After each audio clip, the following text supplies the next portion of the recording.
What's up, guys? So today we got draft champions Jamal Charles, 96 overall, dual style, short pass, ground and pound style, 5'11", 98 speed, 99 agility, 95 ball carry, 99 juke, 76 truck, 93 carry, 98 excel, 99 elusiveness.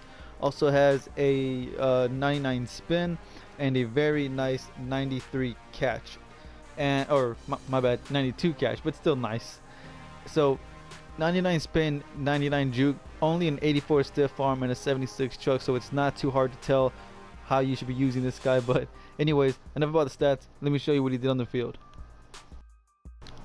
So of course, one of the first things that you notice when you run with Jamal Charles is without a doubt that 98 speed, man. The guy can just take off, and just, as you can see here, man, when he's gone, he is gone. Very tough to catch in the open field. In fact, he was actually one of the very few players that I played with where actually nobody caught him from behind when he was gone. Even players who have 99 speed, have been caught. So it was definitely very impressive to see a 98 speed guy not get caught at all from anybody. It did not matter who was chasing him. So that was always good to see. So I definitely have caught myself, from time to time with any running back, trying to juke and spin out of my way when like this right here. All you have to do sometimes is just run, just use the speed to get away, and it will work so many times, as you can see right there. And this right here, his hands. Now this was actually pretty interesting. He does have 92 catch, so you don't have to worry about him dropping open passes. I only threw to him in traffic 4 times. He dropped all 4 of them, so I just completely stopped doing it. So believe it or not, I do not trust him in traffic, but that's completely up to you. I just myself don't recommend it. And this right here, this was probably the most shocking thing of all. 93 carry.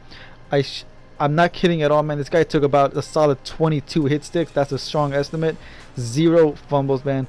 Even when I try to hurdle someone, like right here, I believe right, look, I got flipped upside down, still didn't fumble.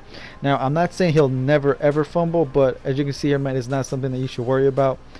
And this right here, I was actually kind of hoping he'd be better, at breaking the first tackle consistently. Unfortunately, that was not the case. I'm not saying he couldn't do it, as you can see here, it just didn't happen that often. So these were just some of the few moments where he did actually break the first tackle and give me a few extra yards.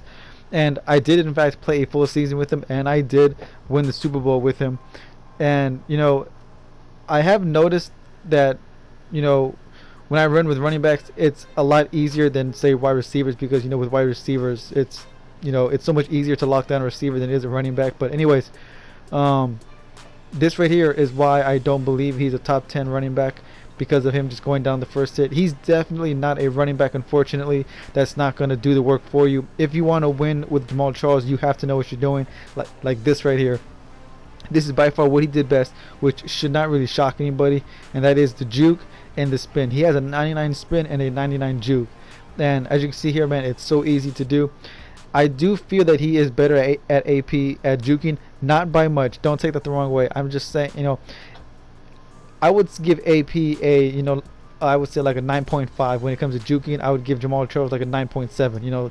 It's just barely better. So believe me, I'm not trying to say that AP cannot juke. So if you pick up Charles, man, I would say just spin, juke, or just run in straight lines, or zigzags, whatever you got to do. Just abuse the spin, abuse the juke, abuse the speed. That's about it. And also, don't throw in traffic. That's just my honest opinion. I know some guys say that they like to throw in traffic with their running backs, and I know 92 catches, very tempting, but I just don't recommend it, because like I said, 4 times in a row, dropped all 4. We're not in a row, but in 4 different games, and he just let me down all 4 times. So if you're going to use Charles, spin, juke, you will have more success. So I definitely recommend Charles, and if you do pick him up, man, let me know how he plays for you. Anyways, guys, that's gonna wrap up this review. My final thoughts: do I think he's worth 200,000? I feel like maybe he's worth 150, 140, but just like so many other players this late in the game, I don't see his price dropping that low anytime soon. So if you want to pick him up, 200,000 is about what you're gonna need to get him on your team. Now on paper, you see that he pretty much beats AP at everything. Even his cap value is higher, which means that the game feels he's more valuable than AP.